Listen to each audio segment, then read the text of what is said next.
नमस्कार आमी शुभ्रकांती चैटार्जी आमार यूट्यूब चैनल सेलेस्टियल इनबक्से प्रथमेई आपनादेर सकलके स्वागत जानाच्छि। बर्तमान ग्रहगत अवस्थानेर भित्तिते आमादेर राशिचक्रेर नवम राशि अर्थात धनु राशिर जातक जातिकादेर एई मार्च मास केमन जेते पारे आजके आमि सेई विषये किछु कथा बोलबो।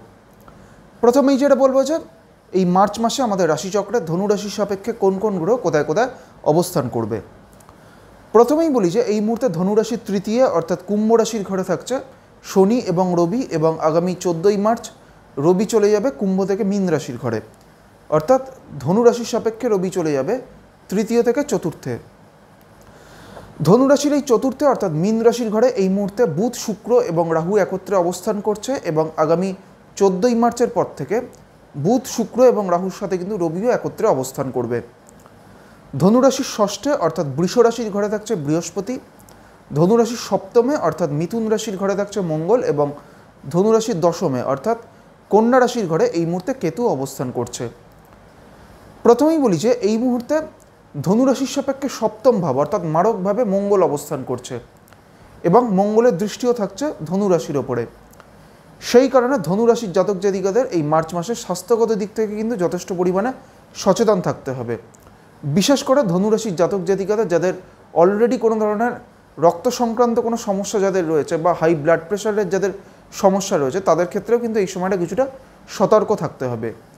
এর পাশাপাশি এই মার্চ মাসে ধনু রাশির জাতক জাতিকাদের চোট আঘাত লাগারও কিন্তু একটা প্রবণতা এই সময় দেখা যাবে, তাই সেই দিক থেকেও ধনু রাশির জাতক জাতিকাদের কিছুটা সতর্ক থাকতে হবে।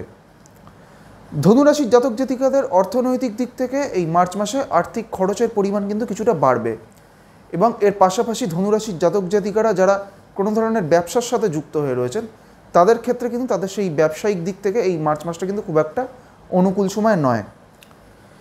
ধনুরাশির জাতক জাতিকাদের কর্মজীবন বা যারা চাকরি করছেন তাদের ক্ষেত্রে কিন্তু এই সময় তাদের কর্মজীবনে কিছু পরিবর্তন আসার কিন্তু একটা সম্ভাবনা থাকবে। ধনুরাশির জাতক জাতিকাদের পারিবারিক দিক থেকে বা গৃহে কোনো ধরনের কিছু সমস্যা আসার কিন্তু একটা সম্ভাবনা থাকছে। ধনুরাশির জাতক জাতিকাদের পারিবারিক জীবন বা তাদের বিশেষ করে দাম্পত্য জীবনের দিক থেকে এই মার্চ মাসটা কিন্তু খুব একটা অনুকূল সময় নয়।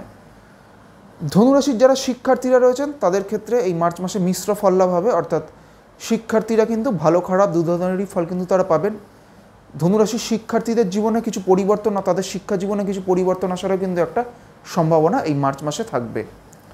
এইবার আমি আসছি ধনুরাশির যে নক্ষত্রগুলি রয়েছে অর্থাৎ মূলা, পূর্বষাঢ়া এবং উত্তরাষাঢ়া এই তিনটি নক্ষত্রের জাতক জাতিকাদের এই মার্চ মাস কেমন যেতে পারে। প্রথমেই আমি আসছি মূলা নক্ষত্রের ক্ষেত্রে। মূলা হচ্ছে কেতুর নক্ষত্র এবং মূলা হচ্ছে আমাদের রাশিচক্রের 19 নম্বর নক্ষত্র। এই মুহূর্তে মূলা নক্ষত্রের সাপেক্ষে মঙ্গল কিন্তু অবস্থান করছে সাংঘাতিক নক্ষত্রে এবং এই মঙ্গলের দৃষ্টি থাকছে ধনুরাশির ওপরে, তাই যাদের ধনুরাশির মূলা নক্ষত্র তাদের ক্ষেত্রে কিন্তু এই সময়টা স্বাস্থ্যগত দিক থেকে যথেষ্ট পরিমাণে সচেতন থাকতে হবে। চোট আঘাত লাগার একটা প্রবণতা কিন্তু এই সময় মূলা নক্ষত্রের জাতক জাতিকাদের ক্ষেত্রে দেখা যাবে, তাই হেলথ রিলেটেড বা স্বাস্থ্যগত বিষয় থেকে কিন্তু এই সময়টা কিছুটা সতর্ক থাকতে হবে। তবে মূলা নক্ষত্রের জাতক জাতিকাদের একটি পজিটিভ দিক হচ্ছে যে বৃহস্পতি কিন্তু নবতারা চক্রে এই মুহূর্তে মূলা নক্ষত্রের সাপেক্ষে খেম নক্ষত্রে অবস্থান করছে। সেই কারণে মূলা নক্ষত্রের জাতক জাতিকারা কোনো সমস্যার মধ্যে দিয়ে গেলেও তারা কিন্তু খুব তাড়াতাড়ি সেই সমস্যা থেকে বেরিয়ে আসতে পারবেন। মূলার পর হচ্ছে পূর্বষাঢ়া নক্ষত্র। পূর্বষাঢ়া হচ্ছে শুক্রের নক্ষত্র এবং পূর্বষাঢ়া হচ্ছে আমাদের রাশিচক্রের 20 নম্বর নক্ষত্র। পূর্বষাঢ়া নক্ষত্রের ক্ষেত্রে কিন্তু মূলত এই মার্চ মাসে কর্মজীবন সংক্রান্ত কিছু বিষয় কিন্তু কিছু ফল তাদের লাভ হবে। কর্মজীবনের ক্ষেত্রে কিছু পরিবর্তন হওয়ারও কিন্তু একটা সম্ভাবনা পূর্বষাঢ়া নক্ষত্রের জাতক জাতিকাদের ক্ষেত্রে থাকবে এবং এর পাশাপাশি পূর্বষাঢ়া নক্ষত্রের জাতক জাতিকাদের কিছু ক্ষেত্রে কর্মজীবনে তাদের উন্নতিরও কিন্তু একটা সম্ভাবনা এই মার্চ মাসে থাকছে। পূর্বষাঢ়ার পর হচ্ছে উত্তরাষাঢ়া নক্ষত্র। উত্তরাষাঢ়া হচ্ছে রবির নক্ষত্র এবং উত্তরাষাঢ়া আমাদের রাশিচক্রের 21 নম্বর নক্ষত্র। এই উত্তরাষাঢ়া নক্ষত্রের প্রথম চরণটি রয়েছে ধনুরাশিতে এবং পরবর্তী 3টি চরণ রয়েছে মকর রাশির ঘরে। যাদের ধনুরাশির উত্তরাষাঢ়া নক্ষত্র তাদের ক্ষেত্রে কিন্তু এই মার্চ মাসটা একটা সামগ্রিকভাবে ভালো সময়, যেহেতু বৃহস্পতি সম্পদ নক্ষত্রে থাকছে এবং বৃহস্পতি ষষ্ঠভাবে অবস্থান করবে। সেই কারণে উত্তরাষাঢ়া নক্ষত্রের জাতক জাতিকাদের ক্ষেত্রে কিন্তু কর্মজীবনের দিক থেকে এই সময়টা কিন্তু একটা ভালো সময়।